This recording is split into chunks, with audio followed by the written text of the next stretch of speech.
প্রথম অংশের মধ্যে ঘোষণা করেছেন আলহামদুলিল্লাহিল্লাযী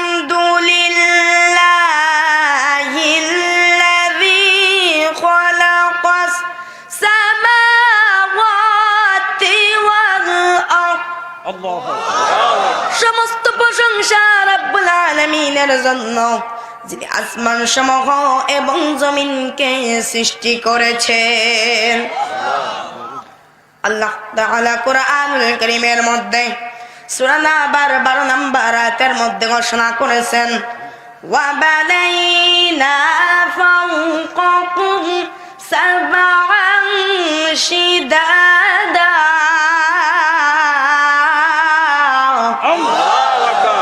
আল্লাহ তাআলা বলেন, আর আমি তোমাদের উপরে 7টি মজবুত আসমান নির্মাণ করেছি। বলেন সুবহানাল্লাহ। পাহাড়, নদী আর গাছ গাছালি, পশু পাখি আর পাক পাখালি, নীল ঝর্ণার গান, জানি গো প্রভু জানি গো আমি, সবই তোমার দান, সবই তোমার দান। কথা ঠিক কিনা? সবকিছু কার দান? আল্লাহ পাকের দান। হায়াতের মালিক কে? মাউতের মালিক কে? আল্লাহ তাআলা কুরআনুল কারীমের মধ্যে সূরা মুলকের 2 নম্বর আয়াতের মধ্যে ঘোষণা করেছেন আল্লাযী খালাকাল মাউতা ওয়াল হায়াতা লিয়াবলুয়াকুম আইয়ুকুম আহসানু আমালা।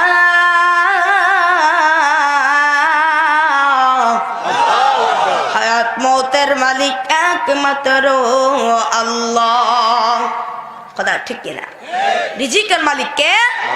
আল্লাহ তাআলা কুরআনুল কারীমের মধ্যে সূরা জুমার শেষের আয়াতের শেষের অংশের মধ্যে ঘোষণা করেছেন ওয়াল্লাহু খায়রুর রাযিকিন।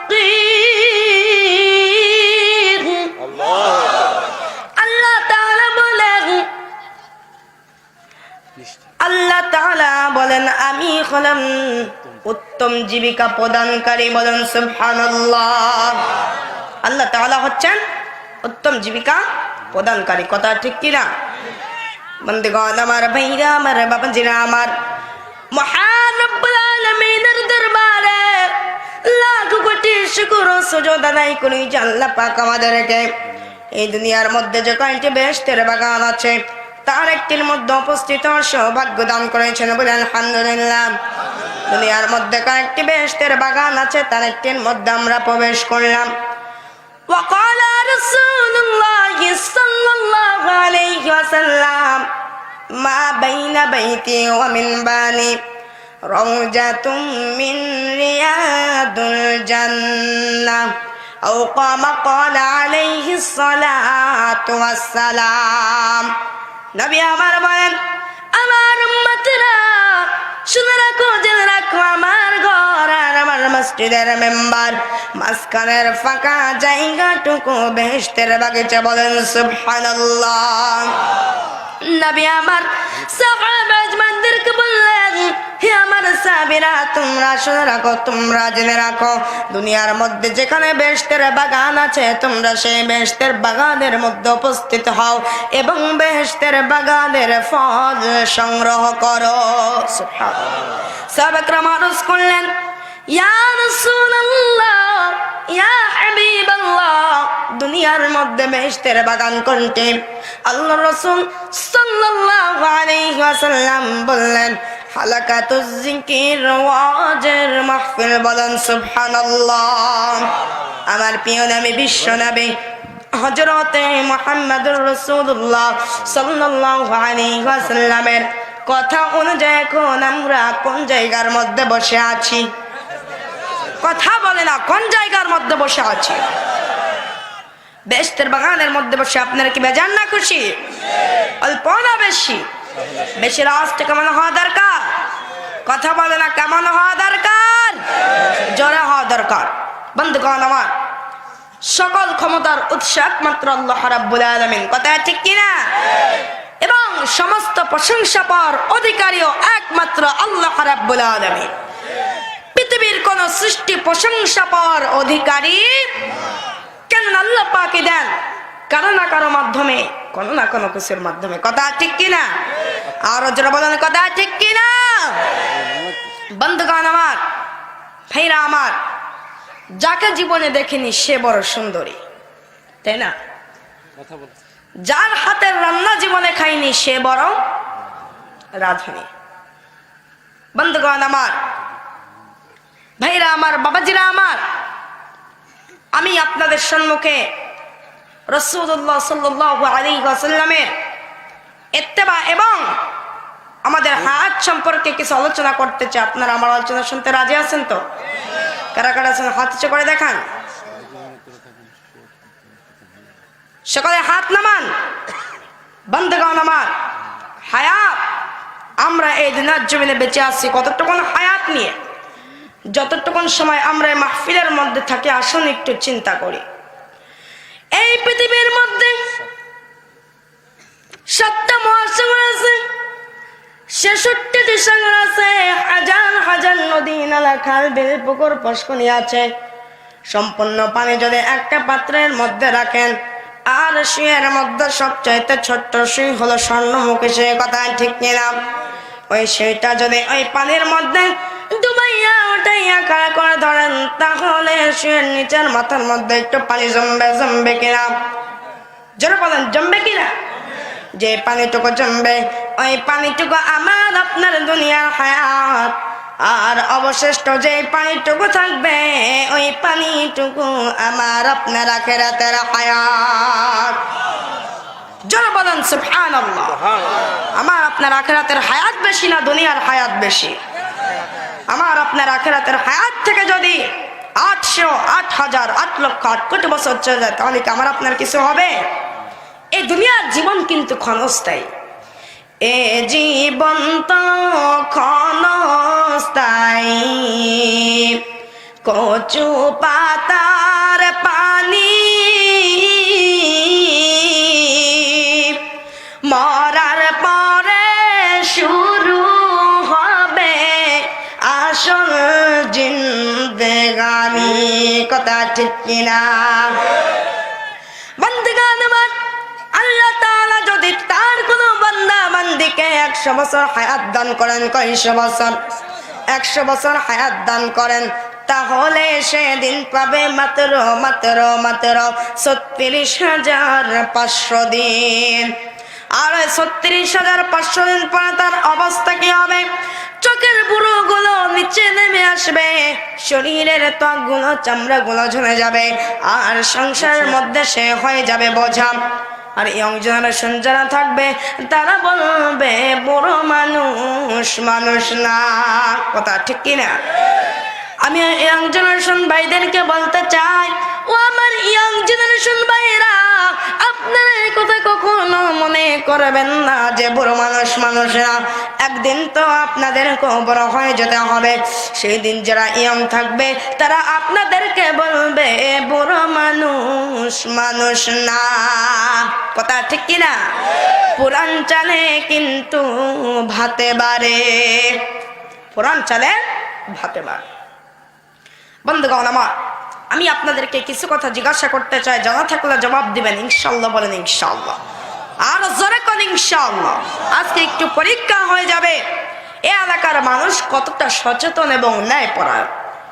বন্ধুগণ আমার, 365 দিনে হয় 1 বছর, আবার 12 মাসে কিন্তু 1 বছর, 12 বছরে হয় 1 যুগ, 50 বছরে হয় অর্ধ শতাব্দী, আর 100 বছরে হয় 1 শতাব্দী, কথা ঠিক কিনা? এখন কততম শতাব্দী চলে আপনারা কি বলতে পারবেন? এখন ঈসাই হিসাবে 21 শতাব্দী চলে, আর ঈসাই হিসাবে এই পৃথিবীর বয়স 2100 বছর। কয় শত বছর? কাদের হিসাবে? খ্রিস্টানদের হিসাবে। কিন্তু সূরা বুরুজের তাফসীর করতে গিয়ে আল্লামা আব্দুল হক আব্বাসী রাহমাতুল্লাহ আলাইহি তিনি এই পৃথিবীর বয়সটা বলেছিলেন 45,56,238 বছর। বলেন সুবহানাল্লাহ। আর যারা কন্যা ভাই সুবহানাল্লাহ। এই 21 শতাব্দীতে আমার আপনার জীবন থেকে কিন্তু 19টি বছর পার হয়ে চলে যাচ্ছে।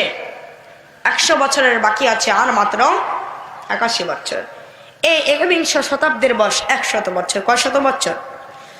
100 বছর থেকে 19 চলে গেলে আর মাত্র 81 বছর সময় বাকি আছে। আমরা বাংলার মানুষ, মাতৃভাষা আমাদের বাংলা, বাংলাদেশের মানুষের প্রত্যেকের গর্ব হিসাবে প্রত্যেকের বয়স 65 থেকে 70 বছর। ঠিক কিনা? যারা কন্যা ঠিক কিনা? 65 থেকে 70 ইয়ার্স অনলি। আমরা যারা বাংলাদেশ এবং সারা বিশ্বে বসবাস করছি এবং এই পৃথিবীর মধ্যে যত মানুষ আছে সকলকে চিরবিদায় নিয়ে আল্লাহর দরবারে ফিরে যেতে হবে। কথা ঠিক কিনা? কেউ থাকতে পারবে না, থাকার কোনো সুযোগ ব্যবস্থা আরো যেরকম আছে নাই। আল্লাহ তাআলা কুরআনুল কারীমের মধ্যে সূরা আনকাবুতের 57 নম্বর আয়াতের মধ্যে ঘোষণা করেছেন, কুল্লু নাফসিন যায়িকাতুল মাউত সুম্মা ইলাইনা তুরজাউন।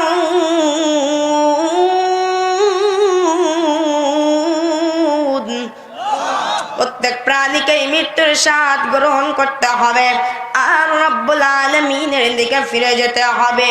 কথা ঠিক কিনা? 19টি বছর জীবন থেকে পার হয়ে চলে যাচ্ছে। 100 বছরের বাকি আছে আর মাত্র 81 বছর। আমরা যারা বাংলাদেশে বসবাস করছি, আমরা যারা এখানে এসেছি এবং এই পৃথিবীর মধ্যে যত কোটি প্রাণী আছে সব বিদায় নিবে। এই বাকি 81 বছরের মধ্যে কেউ থাকতে পারবে না, থাকার কোনো সুযোগ ব্যবস্থা আর যেরকম আছে নেই। বন্ধুগণ আমার, ভাইরা আমার, বাবাজিরা আমার, আমরা যারা এখানে উপস্থিত হয়েছি আমাদের মধ্যে কিন্তু অনেকের গর্ব শেষ হয়ে গিয়েছে। ঠিক কিনা? অনেকের দেখেন একটা পা কিন্তু অলরেডি কবরের মধ্যে চলে গিয়েছে। গেছে কি গিয়েছে না? অনেকের আবার সমস্ত দাড়িগুলো পেকে গেছে, আবার কারো কিছু কাঁচা আছে, কিছু পাকা আছে। বন্ধুগণ আমার, আমাদের সকলকে কিন্তু একদিন মরতে হবে। হবে কি হবে না? মরতে কিন্তু একদিন হবে। আমার মরণ আসিবে কখন কেউ তো জানে না, আমার মরণ আসিবে কখন কেউ তো জানে না। আমি চলে গেলে আমায় তোমরা ভুইলা যাইও না, ও আমি মরে গেলে আমায় তোমরা ভুইলা যাইও না। আমার মরণ আসিবে কখন কেউ তো জানে না। কথা ঠিক কিনা? আরো জোরে কন্যা কথা ঠিক কিনা?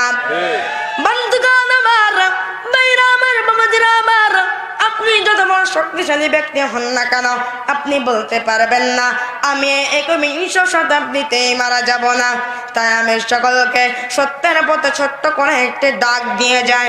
ও আমার ইসলাম ধর্মের মুসলমান ভাই বাবাজিরা, ও হিন্দু ধর্মের লোকেরা, ও গ্রিক ধর্মের লোকেরা, ও বৌদ্ধ ধর্মের লোকেরা, ও খ্রিস্টান ধর্মের লোকেরা, ও রাজনৈতিক দলের লোকেরা, ও বিরোধী দলের নেতা কর্মীরা, ও সেনাবাহিনীর লোকেরা, নৌবাহিনীর লোকেরা, বিডিআর বাহিনীর লোকেরা, ও পুলিশ বাহিনীর লোকেরা, ও র্যাব বাহিনীর লোকেরা, ও ফায়ার সার্ভিস বাহিনীর লোকেরা, ও ও চেয়ারম্যান মেম্বার সাহেবেরা, ও জেলা উপজেলা কর্মকর্তারা, ও রাষ্ট্র সমাজের মধ্যজীবীরা, ও মুফতি সাহেবেরা, মুহাদ্দিস সাহেবেরা, ও মাওলানা সাহেবেরা, ও পীর সাহেবেরা, ও সুদ ঘুষখোরেরা, ও জিনাকারীরা, জুলুমকারীরা, অত্যাচারকারীরা,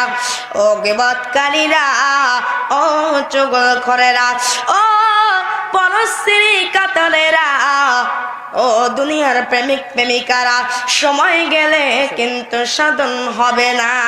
কথা ঠিক কিনা? আরো যেরকম কথা ঠিক কিনা? এত সুন্দর রূপগুণ দিয়ে তোমাকে আমাকে যে সৃষ্টি করলো, আর দুই জগতের রহমত স্বরূপ যে মহামানবকে পাঠানো, যাকে সৃষ্টি না করলে আসমান জমিন চন্দ্র সূর্য গ্রহ নক্ষত্র জিন ইনসান না হইতো, সেই মহামানবের মাধ্যম ধরে মহান সৃষ্টিকর্তার কাছে আমাদের সকলকে তওবা করতে হবে, ক্ষমা চাইতে হবে, মরণ সময় দেবে না। ঠিক কিনা?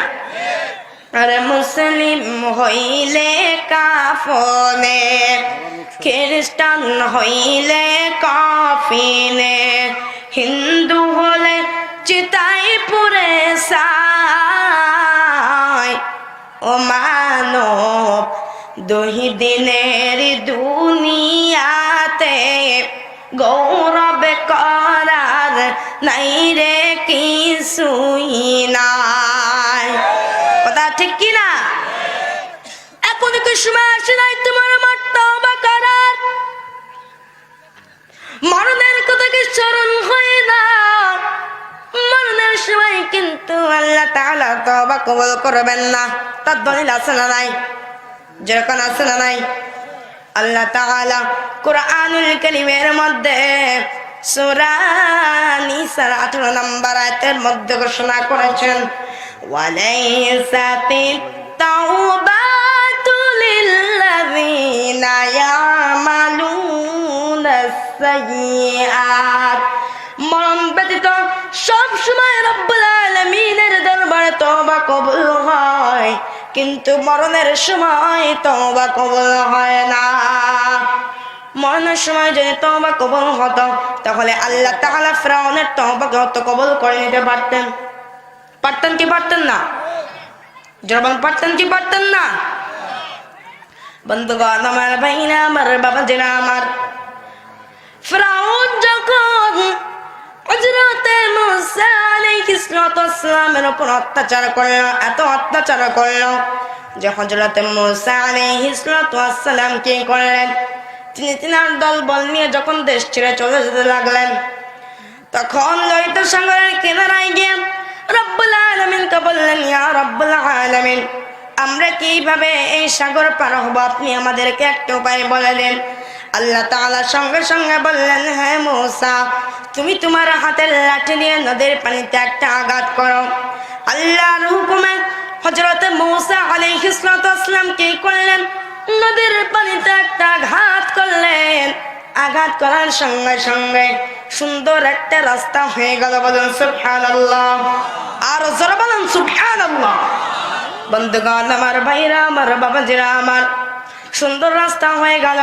এইবার হযরত মুসা আলাইহিস সালাম কি করলেন? তিনি তিনার দলবল নিয়ে নদী পার হয়ে চলে গেলেন। এইবার ফিরআউনরা হযরত মুসা আলাইহিস সালামের পিছু ছুটতে ছুটতে লোহিত সাগরের কিনারায় চলে এলেন। এসে দেখতে পেলেন মুসা আলাইহিস সালাম পার হয়ে গিয়েছেন। এবার ফিরআউন বলল, মুসা যখন পার হয়ে গিয়েছে, তখন আমরাও তো পার হয়ে যেতে পারবো। এই কথা বলে ফিরআউন কি করলো? নদীর সুন্দর রাস্তা দিয়ে হাঁটা শুরু করলো তার দলবল নিয়ে। এইবার যখন নদীর মাঝখানে গেল, তখন আল্লাহর হুকুমে রাস্তা ভেঙে রাস্তা পানি হয়ে গেল। এইবার ফিরআউন পানিতে যখন হাবুডুবু খাইতে লাগলো, তখন আল্লাহ তাআলাকে বলল, ইয়া রাব্বুল আলামিন, আমি আপনার উপর ঈমান আনলাম, আমি আপনার উপর ঈমান আনলাম, আমি আপনার উপর ঈমান আনলাম। তখন আল্লাহ তাআলা বললেন, হে ফিরআউন, তুই বেঁচে থাকাকালীন আমার নবী মুসার উপর অত্যাচার করেছিস, আর এখন মরতে যাচ্ছিস, বলছিস আমি তোমার উপর ঈমান আনলাম, আমি আল্লাহ তোর ঈমানকে কবুল করলাম না। বন্ধুগণ আমার, ভাইরা আমার, বাবাজিরা আমার, সুতরাং এখন আপনার আমার সময় এসেছে তওবা করার। জীবনের সমস্ত গুনাহ থেকে যদি আমরা খালেস দিয়ে তওবা করিয়া লইতে পারি, তাহলে আল্লাহ পাক আমাদের সকলকে নিষ্পাপ বেগুনাহ মাসুম বানাইয়া দিবেন। আল্লাহ তাআলা কোরআনুল কারীমের মধ্যে সূরা জুমারের 53 নম্বর আয়াতের মধ্যে ঘোষণা করেছেন, কুল ইয়া ইবাদিয়াল্লাযীনা আসরাফু আলা আনফুসিহিম লা তাকনাতু মির রাহমাতিল্লাহ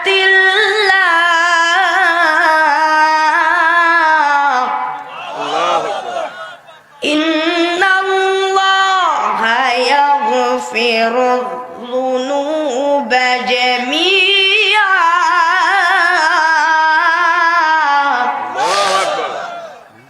إنه هو الغفور الرحيم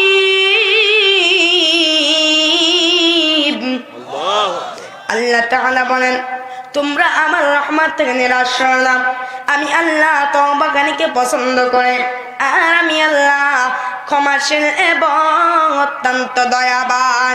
চিল্লায়া বলেন সুবহানাল্লাহ। একটুখানি দরুদ পড়েন, আল্লাহুম্মা সাল্লি আলা